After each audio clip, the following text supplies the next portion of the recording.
In this video, we look at 5 killers who confess to their brutal and grisly crimes on social media. Whether through Facebook, Instagram, or Twitter, these killers used social media to boast about and justify their actions.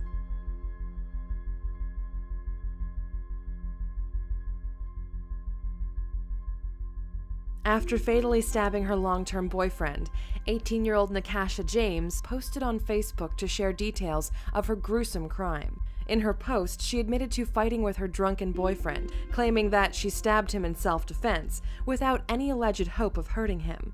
She adamantly claims that she didn't intend to kill him. Her boyfriend, 21-year-old Dorian Powell, who allegedly had been attacking and punching her, was found dead at the scene with a stab wound in his chest in their shared bedroom in San Bernardino, California. According to James, the pair were no longer in a relationship when she stabbed him, though this speculation cannot be confirmed. When police arrived at the scene, James had fled, and at the scene they found a kitchen knife with the blade snapped off. James's long Facebook post, written mainly in internet shorthand, which led police to being tipped off from an anonymous source, said, "Just going to tell you now before I get caught. We were really fighting. I got the knife and stabbed him. Didn't think it would hurt him, but he died." In the same Facebook post, James also claimed to be avoiding the police, saying, "I'm on the run. Pig's looking for me."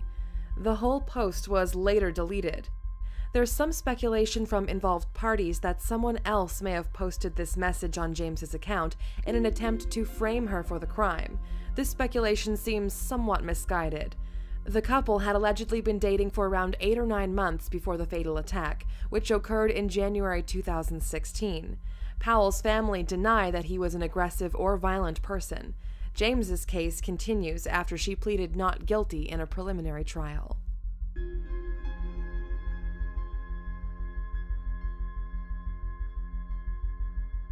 Upon purchasing a firearm, 21-year-old Twitter fan Zachary Penton took to social media to claim that buying a gun is so easy. A couple of months later, he posted another ominous message, claiming, "I need to move out of my place before I viciously murder my roommates."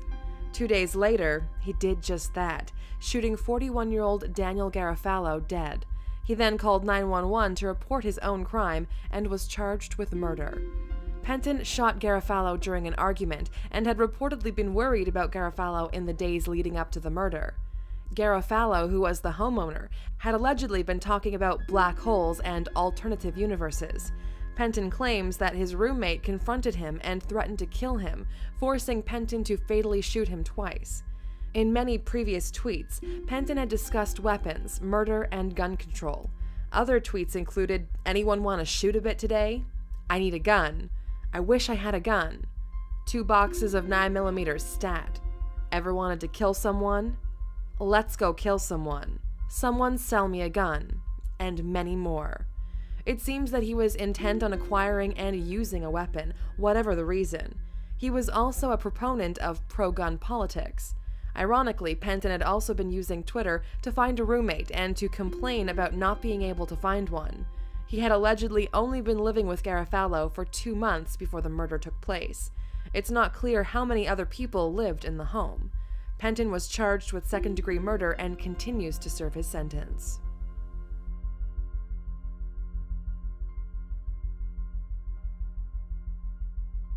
Moments after Derek Medina shot his wife 8 times in a fatal attack in 2013, he posted a picture of her corpse on Facebook along with the caption reading "R.I.P." Derek Medina, in his early 30s, killed his wife Jennifer Alfonso, 26. The gruesome photograph, which remained on Facebook for about 5 hours before being taken down, shows Alfonso slumped in the corner of a room, her legs folded beneath her, with blood around her arm and neck. Confused friends, having seen the picture, responded with comments asking what had happened. The autopsy suggests that she was cowering when shot. Medina claims that before the crime, his wife had threatened him with a knife, and that he had suffered from years of torturous mental and physical abuse.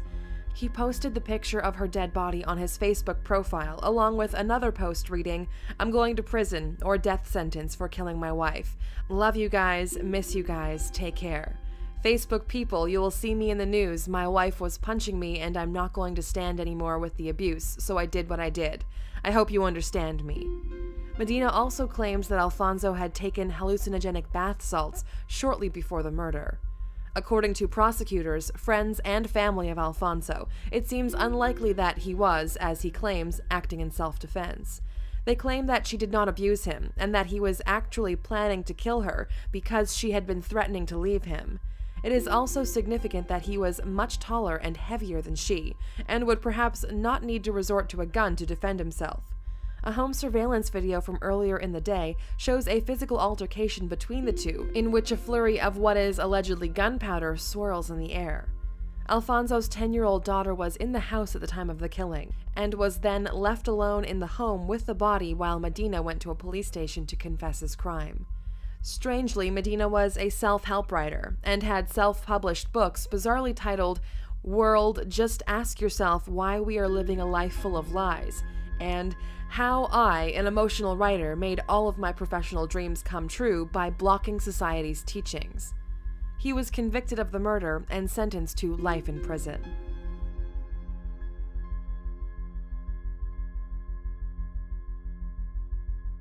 When gun-toting Earl Valentine pitilessly killed his 15-year-old son and injured his ex-wife, he posted a live video on Facebook detailing the crime and discussing his motives.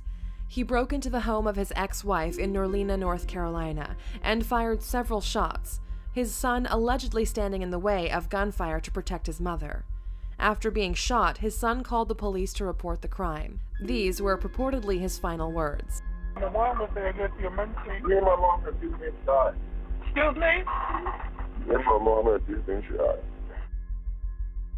In the chilling video posted shortly after the crime, Valentine is seen driving his car during the night, pragmatically discussing the relationship between he and his ex-wife. She lied on me, had warrants taken out on me. She drugged me all the way down to nothing. I loved my wife, but she deserved what she had coming. Pleasure knowing all y'all. I've been very sick for months, and this is something that I could not help. So I don't know if I'm gonna make it where I'm going, but if I don't, I wish all of you a good life. After a wide and frenzied manhunt, officers found him in a hotel almost 300 miles away from the scene of the crime. While surrounded by officers, he shot himself in the head, dying immediately. Norlena Police Chief Taylor Bartholomew had previously talked to Valentine on the phone in the hours between the crime and his suicide. He described him as cold and callous, and said that he showed no sympathy or remorse.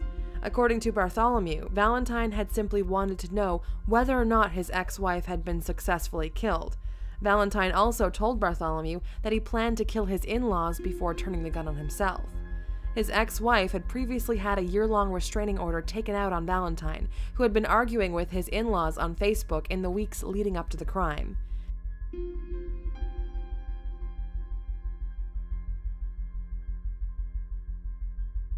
When Amanda Taylor's friends were scrolling through Instagram in April of 2015, they found a shocking and disturbing post. After fatally stabbing the father of her deceased husband, she posted a picture of herself and her accomplice with the caption, "Everything I did was for the right reasons. I stabbed my father-in-law to death because he destroyed my husband." She also wrote, "I wasn't the perfect wife, but this was one of the last good things I could do." When police discovered the body of Charles Taylor, it wasn't long before they were led to Amanda's alarming posts on social media.